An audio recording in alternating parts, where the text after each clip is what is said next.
Hey everybody, happy Thursday. Before I jump into the lesson, here is a little message from Noah and Eli. Enjoy. Hi, this is me, Noah. Watch how I can skip count. 2, 4, 6, 8, 10, 12.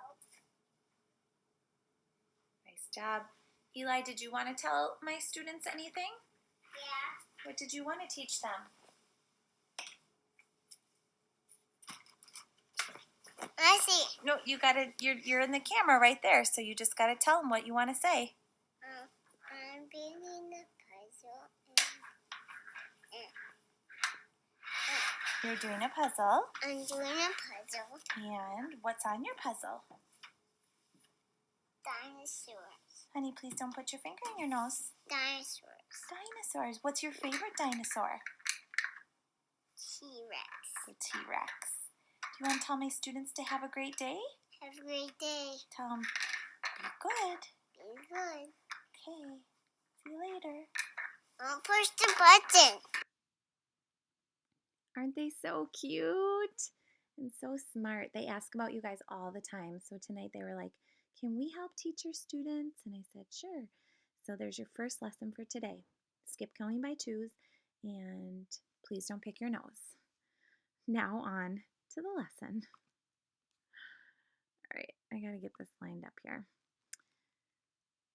There we go. So you are going to need out your bell ringer for the day. You're going to need your packet, a pencil, a calculator.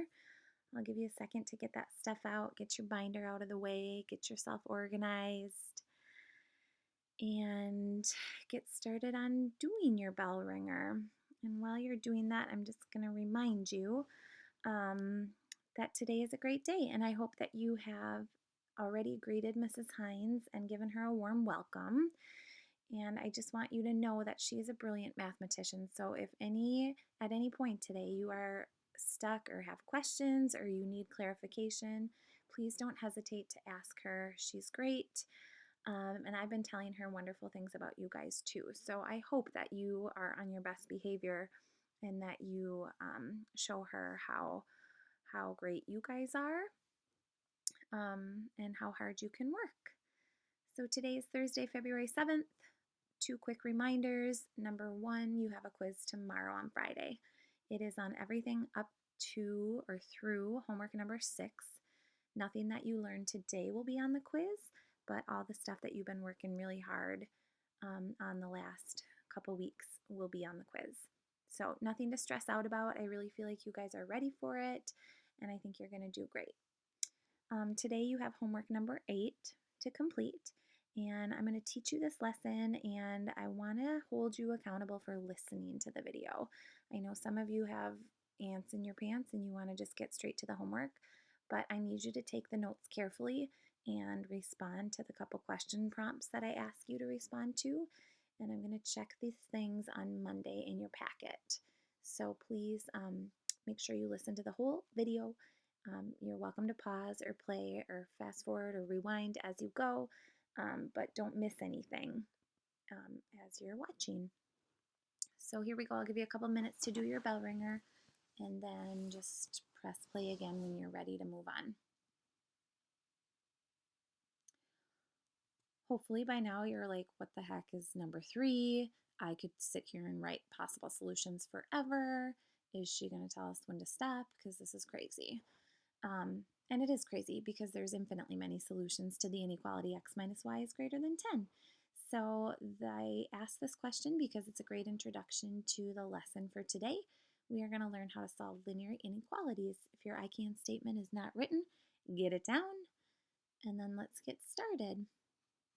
Perhaps when you think about x minus 10 or x minus y is greater than 10, I think it's visually kind of cool to compare what that looks like versus an equation, x minus y equals 10. So I'm going to show you that on Desmos. I'm going to type in the first equation, so x minus y equals 10. And you can't see me typing it in over here, but I'm typing it in over here. And it's graphing a linear equation, which is pretty cool because along this line it shows all the possible solutions for what x and y could be. And there's a lot of them for sure. The inequality that I had you think about was x minus y is greater than 10. And check it out. How does it change? What do you notice? What do you wonder? I want you to take 30 seconds or a minute to think about those two questions. What do you notice? What do you wonder when I switched it from an equal sign to an inequality? How did the graph change? And I want you to actually write this down in your notes, your response. So at the top of your notes, after you've gotten your name and date and topic filled out, right up here, will you just write down one thing that you notice and one thing that you wonder about that inequality that you just saw in Desmos? I'll go back to it so you can look again. Here is the inequality x minus y is greater than 10. Perhaps you notice that now it looks a lot more colorful. There's a large area that's shaded in blue. Hopefully you notice that the line changed from solid to dotted. And if you look at these examples fall on the dotted line, and I want you to think about whether or not those are actually part of the solution set or not. But clearly you can see that the number of solutions increased exponentially. There's a lot more possible solutions for this inequality versus the equation. So that's kind of what we're going to dive into today for our lesson. So here we go. So much of this is review or stuff that we've seen and done and practiced before, but we're kind of putting it all together with where we're headed, which is a system of linear inequalities. But we're going to start out with just a single linear inequality today. So we have to start with a couple of definitions. Sorry, this keeps like looking weird. Write these definitions down, please. A linear inequality is similar to a linear equation, but it uses an inequality symbol. So it forms a straight line, has an input and output, is a function, but instead of an equal sign, there's an inequality. The solution to a linear inequality shows all of the ordered pairs that make the inequality true. If we look at this first example, it says determine which ordered pairs are solutions for the linear inequality below. And there's an inequality there written and 4 possible solutions. The first coordinate, x, represents an input. The second coordinate, 5, represents an output. And you can actually plug these in as like a test point to see whether or not they are possible solutions for this inequality. So I want you to do these 4 examples, actually plug them in and determine yes or no, these are or are not solutions to this inequality. So pause the video, come back when you're ready to check your thinking with mine, but I should see this written down in your notes.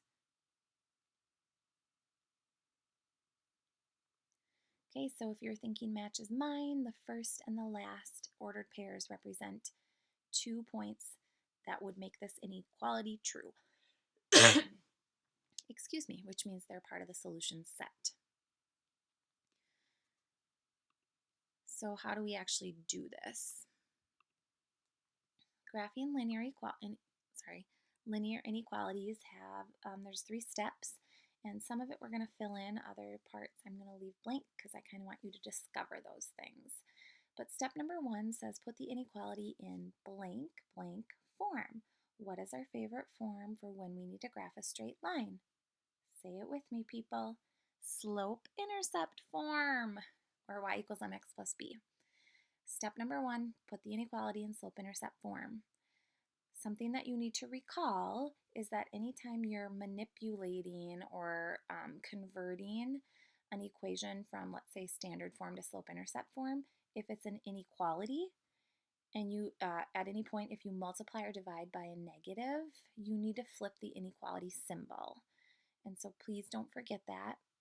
Bringing it back to the lesson on inequalities and all that work we did on an inequalities. So anytime you multiply or divide by a negative, red flag, please make sure you flip the symbol. Step 2, do you remember which type of line to use for which symbol? So there's a certain kind of line that you use for greater than, less than, and greater than or equal to, less than or equal to. If you remember, fill it in. If not, I'm going to help you out.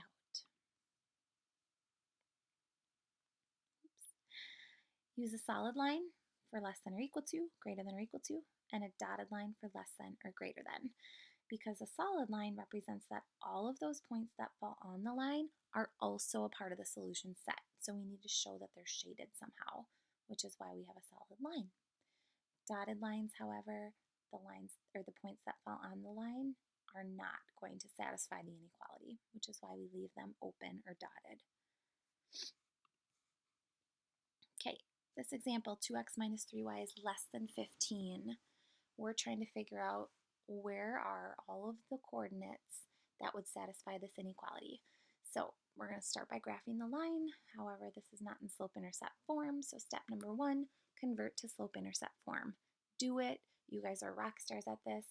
I bet you can convert in 30 seconds or less. But be careful and be precise.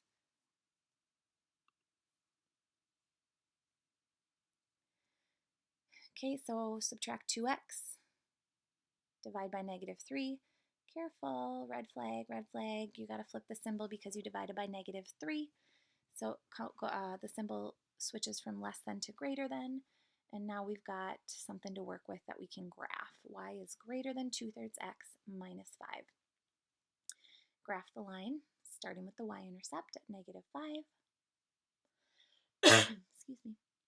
Use the positive slope of 2/3. Count rise over run. Get a couple more points. Decide whether it's dotted or solid. How do we decide, Mrs. Spring? Oh yeah, if it's a less than or greater than, we leave it dotted. If there's that or equal to, then we shade it. So this line is dotted. And then notice that I shaded. I did kind of a haphazard job of shading, but you get the point. So what this means is that any ordered pair that I choose from this shaded region, if I plugged it back in the original inequality or the converted inequality, I would get a sentence that's true. I'm going to pick a test point 0, 0 because it's easy to plug in. 0, 0, when you plug that into the original inequality, 0 as x is 0 times 2 is 0, minus 0 times 3, which is 0. 0 minus 0 is 0. Is 0 less than 15? Sure is, so that point should be part of the shaded region, part of the solution set. If I pick a point down here in the area that's not shaded, then you would get something that's not true. And so you're going to notice that there's a pattern, that the points that work are either going to fall above or below the line that you graph. And really the best way to figure out where to shade is to just pick a couple test points, see if they work. If they work, then they should be part of the solution, which means they should be shaded. If they don't work, then they should not be part of the shaded region, and maybe try a different coordinate on the other side of the line. Excuse me. I gave you like 8 practice problems. You don't need to do them all, but I do want you to do at least 3 to practice this on your own. I really feel like you can jump right into it, but I also want to make sure that you're paying attention to detail and that you're using precision. So if I were you, I would try maybe one that's already in slope-intercept form, because that's easy.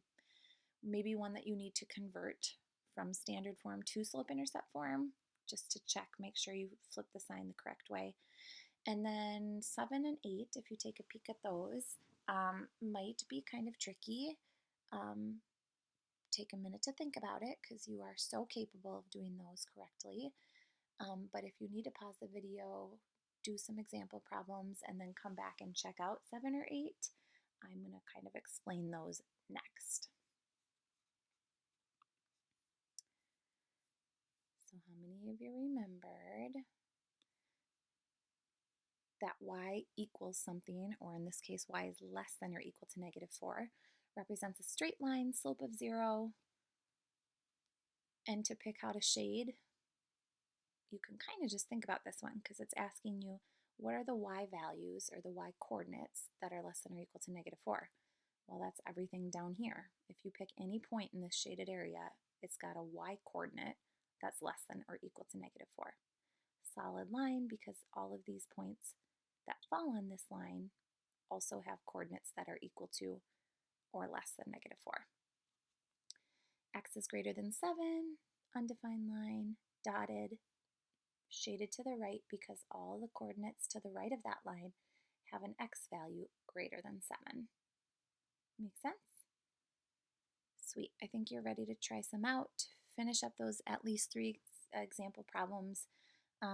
Check in with somebody next to you, and then you have the rest of the time to work. I love using colored pencils to shade, and so you are welcome to borrow mine as long as you put them back if you want to make your homework look beautiful. If not, pencil's fine too. Um, I don't. You need to ask Mrs. Hines whether or not she wants you to, or she will allow you to listen to music while you work. That's totally up to her. And you also need to not just assume that you can move around, you need to ask. And I'm a little bit tentative about allowing that because I feel like you're so much more productive when you don't move around.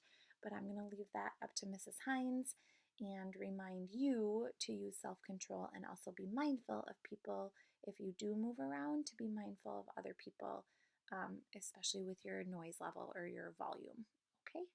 I can't wait to see how much you got done during class.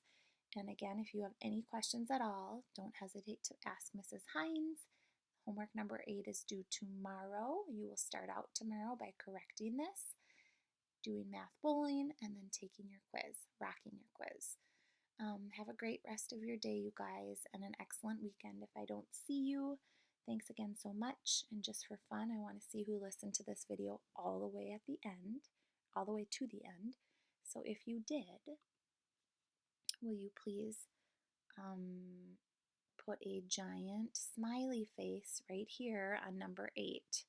And when I go around and check on Monday, I will know who did their job. Thanks. See you later.